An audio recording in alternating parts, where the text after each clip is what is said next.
talk that way even about your guy? How you talk that way even about your guy? How you talk that way even about your guy?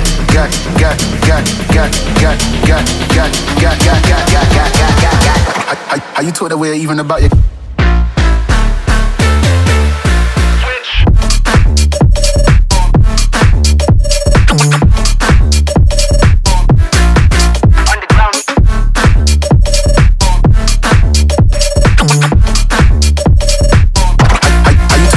about your guy?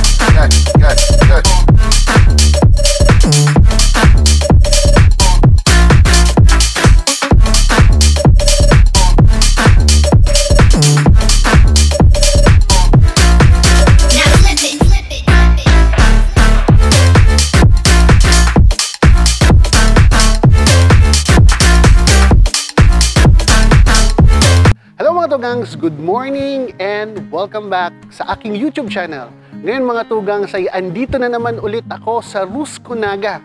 Na-invite ulit tayo dahil meron na naman tayong dalawang units na i-feature ngayon. So, meron akong makakasama na para mag-explain nitong mga products na to. Actually, ma-excite kayo nitong mga tugangs kasi sobrang ganda nitong isang unit na to na baka talagang magustuhan nyo na pwede nyong isipin na pwede nyo itong gawing pang negosyo. So mga tugangs, ang makakasama ko ngayon ay isa sa mga sales clerk ng Rusco Naga, si Sir Ryan. So mga tugangs, andito na si Sir Ryan, isa sa mga sales clerk ng Rusco Naga. So siya yung mag-explain sa atin about dito sa dalawang units na i-introduce natin dito sa aking vlog. So Sir Ryan, kamustahin mo naman yung mga viewers natin, mga tugangs? Hello mga tugangs. So, Sir Ryan, ano ba yung mga units na nandito sa likod natin? So ito na nga yung ating FB type new model, itong nasa likod ko.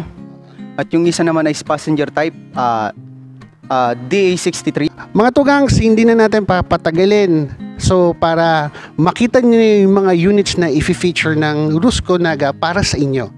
Yung model nga pala to yun sir is DA52. So yung kinaganda nito sir, para sa mga unang modelo namin, ito po yung bagong labas na model namin kasi FI na po siya. So hindi na po siya carburetor kumpara sa una namin. So ito po yung available namin is 4x2. At meron din po kaming 4x4 sir. In-order nga lang po namin kapag may customer na gusto ng 4x4. 660cc po siya. So 6 seaters and 18 kilometers per 1 liter. At sa kulay naman po sir, marami naman po kami sir na available na kulay. Nag-depend lang po kami sa customer sir kung order po ba sila ng ganitong kulay. Ito nga po pala yung tire ng FB new model natin. Naka rim 12 po siya. Rim 12, ordinary tire. Kagandahan po namin dito sa FB van namin na type, meron na po siyang siding glass. Glass na po siya sir. So ito po ang kagandahan sa amin. Naka-glass na po siya. Di na po siya plastic. Ito nga po pala yung seater natin. Naka-leather na po siya. At ito yung handbrake. At meron din po siya sang self belt. Kasi kompleto naman kasi yan. At ito yung dashboard niya sir. Bagong ano naman siya. Kasi nga Recon. Bale, base dito sir sa stereo natin sir. Kasi nga yung unit natin is Japan Surplus. So, dinideliver siya dito sir. As a Recon na. Ginagawa na lang sir. Bakit nga ba Japan Surplus nandito sa kaliwa yung steering. So ito po sir, nung sa Japan, nandito po yung sa kanan. So nung ginawa na po dito sa Pilipinas, inilipat po dito sa kaliwa. Kaya ang unit namin sir is Japan Surplus. Ito po ay isang Recon. So nakamanual na rin po siya sir. Handbrake. So yung stereo nga natin sir, gaya ng sinabi ko kanina, surplus na po tayo. Yung stereo po natin at yung aircon, surtihan lang nga po yun sir. Kasi nga, yun yung sinasabing surplus na nga tayo sir. Kumbaga gamit na sa Japan. So, din-deliver na lang dito as a Recon. So, kaya minsan, surtihan may stereo. Kaya yung ibang customer, nakaka-timing ng may stereo at may aircon, surti po. Ito po yung steering niya, sir. Power steering naman po siya, sir. At ito yung headlight, signal light, wiper, at yung iba pa. So, naka-manual po tayo. Hindi po siya automatic. Pero po, sir, sa mga customer po na gustong automatic ng FB type namin na new model, meron din naman po kaming mga automatic, kaso nga po, per order lang nga po yun. In-order po namin yun. Ito lang po yung available sa amin. Sa cambio po, sir, meron na po siyang kinta na po siya. Di na po siya dati ng mga, gaya ng mga dating sinaunang mga FB type na nasa kwarta lang. So ngayon, ang kinaganda nito is kinta na po siya. Ito naman po, sir, yung likod ng FB type new model namin. Buksan natin at ng ating masilayan. Yan. So bali, sir, 6-seaters po siya, sir. Pwede pong pang pamilya, pwede pong pang hanap buhay. Meron po ito, sir, na previous natin, sir. Meron po kami dyan na early warning device, tire range, jack. Yun po yung libreng tools niya. Ito nga po palang upuan na to, napupuld naman po to. Natataas, bali nataas siya. So, ganito lang po yan. Kapag gusto nyo pong, sabi ko nga kanina, pang-business, yung mga palay, yung mga bigas, so, pinin nyo pong itaas po ito at na makargahan ng mga palay or bigas, mga sinakong mga panghanap buhay natin. So, natitiklop lang po yan. Ganyan po yan. Mag-swimming naman kayo sa mga pamilya. So, pwede rin po siyang maging upuan. So, kaya nga po, good for family, good for business. Capacity naman ito, sir, sa bigat. Pwede po siya, sir, makargahan ng 1,000 kilos. Yun po yung capacity weight niya po, sir. Tungo pa lang customized build passenger ng Rosco. So, ito ang latest model na DA63 passenger type. So, 660cc at 18 km per 1 liter. So, full tank niya 35 liters. So, kung mapapansin nyo po, customized na po siya. Kasi kumpara po sa una, kung mapapansin nyo po ang headlight niya is naka-transformer type na siya. Mas malaki po siya sa mga naunang modelo po namin. So, mas malawak na rin yung ilaw niya kapag gabi. Mas malaki na rin kasi. Bakit nga ba nasabi kong customize? Tingnan po natin yung side ng ating passenger type. Kung inyong mapapansin, mga datugangs, customize siya kasi mas mahaba siya sa mga passenger type na nakikita nyo sa kalye. Hindi po siya yung typical na nandun lang yung maikli lang. Ito po ay customized dahil nga mas pinahaba na po siya. So, kung mabasin nyo po sa kulay, bakit ganito yung kulay? So, sa kulay naman po, gaya po ng sinabi ko kanina, ang kulay po ay nagbe-base po kami sa customer. So, kapag ano pong sinabi ng customer, yun po ang ipapadeliver namin dito. Gulong naman, ordinary tire siya, rim 12. Ito pong window na to, gaya na po ng nakakita natin sa mga kalye, dahil nga passenger type siya, meron po, di rin po mawala yung kanyang window na kapag maulan at umainit, ito po ay binababa. Akin pong ipapakita ang window ng passenger type ng Rosco. Ayun na nga po siya. Ganyan po yan. Para if ever man na umulan, di ka pumabasa, maprotektahan ka ng cover niya. Ito po yung 16-seaters na passenger type ng Rosco. Bali ito nga po yung likod ng passenger type ng Rosco. So kung makikita nyo, ito ay 4x2.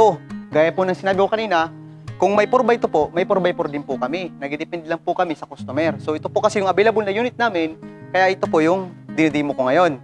So ang kinaganda po nito, meron na po siyang stoplight, hazard, at saka park light. So ang kinaganda po nito mga datugangs, mababa na siya, hindi na mahirapan yung mga matandang sasakay o aakyat o mga bata. Ito po sir yung kanyang parang tungtungan ba, mababa na po siya. So gaya po ng sinabi ko, 8-seaters po siya, 8-8, bali 16-seaters na po siya. So napupull rin po yan, yung upuan na yan, gaya ng dinimo ko po kanina. Pwede rin po siyang pang business, pwede rin po siyang pang family. Bale, kapag talagang medyo malakas yung ulan o yung init na yung mga pasahero natin ay ayaw mainitan o mabasa, meron din po tayong pinto. Ang pinto nga po natin ay yari din sa plastic, rubber. Gaya po ng window natin, ito po siya. Akin pong ipapakita. Yan. Kapag malakas po yung ulan, safe na po yung mga pasahero natin kasi hindi na po siya mabasa ng ulan. Mga datugangs, ang height ko nga pala is 5'5". Kung mapapansin nyo po, dito sa taas ko, mayroon pa siyang allowance. So, ang kisame niya hindi masyadong mababa. So, mas advantage pa rin sa mga kahit matangkad. Hindi talaga mauntog kasi ang kisame niya is pinataas na rin. So, kung yung mapapansin mga datugangs, hindi yung mga nakikita nyo sa kalye, na nagsisiksik ka na yung tuhod, nagbabanggaan. Kaya nga sinabi ko sa inyo kanina, napakagandang bagong labas na passenger type ng Rusco. Gawa nga ng may espasyo pa dito sa gitna. Malawak pa po siya, oh. Kung inyo pong mapapansin, kung meron po ditong isang tao pa, malawak pa po yung kanyang allowance. Hindi po magsiksikan yung mga tuhod na magbabanggaan gaya ng mga nakikita natin ng mga typical na multicab sa kalye. So yun mga tugangs, finally natapos na din yung pag-feature natin sa dalawang units ng Rusco. Ngayon mga tugangs, in my personal opinion, sobrang ganda nitong bago nilang customized build na passenger type. Sobrang ganda talaga mga tugangs. Kaya kung gusto niyo pumunta dito sa Rusco Naga para ma-check yung unit, punta po kayo dito, walang problema. Anytime po pwede po kayong ma-entertain ng mga staff kagaya po ni Sir Ryan as service clerk. Mga tugangs, maraming salamat sa walang sawang pagsuporta dito sa aking YouTube channel. Umabot kayo dito sa dulo ng video na to dahil interesado kayo sa pangnegosyong sasakyan na pwede nyong mabili o pwede nyong makuha as installment. So Sir Ryan, maraming salamat ulit sa iyo sa pagbigay sa akin ng oras na maibigay mo yung mga specifications ng unit na pinakita natin sa mga tugang. Sir Ryan, bago tayo mag-end, may gusto ka bang sabihin? Mga tugangs, kung meron kayong oras, punta kayo dito sa Rusco Naga. Dito lang po yan sa Maharlika Highway, Concepcion, Pequeña, Naga City. Katabi lang po siya ng SSS. Kung gusto niyo pong mag-avail ng unit namin, punta lang po kayo dito sa aming office para mas may paliwanag pa po namin sa inyo ng maayos at maibigay sa inyo yung presyong kayaya po. Meron din palang Facebook page yung Rusco Naga. Search nyo lang po yung Rusco Naga, pakilike na rin po ng Rusco Naga. So kung may mga kaibigan po kayo na willing maghanap ng pangnegosyong sasakyan, pakishare na lang po yung mga namin sa Rusco Naga. Kung may iba pa po kayong katanungan, pwede nyo po akong kontakin sa number na 0951-9323-696. Ako nga po pala si Ryan Asuela. So mga tugangs, maraming salamat sa panunood nyo sa aking vlog for today. Sana na nakatulong po ako sa inyo kahit papano sa mga informations na gusto nyong malaman about Rusco, lalo na po sa mga pangnegosyong sasakyan. Hanggang sa muli mga tugangs, please like and share po ng aking YouTube channel, pati po yung aking Facebook page na road to 2,000 subscribers na po o followers. Doon din po tayo dito sa ating YouTube channel na road to 2,500 na rin po tayo. So mga tugang, sana suportahan nyo po ako sa aking mga YouTube vlogs ko, pati po sa aking sa Facebook page para po makapagbibigay pa po ako ng mga magagandang informasyon para po sa inyo. Always remember mga tugangs, God is good all the time.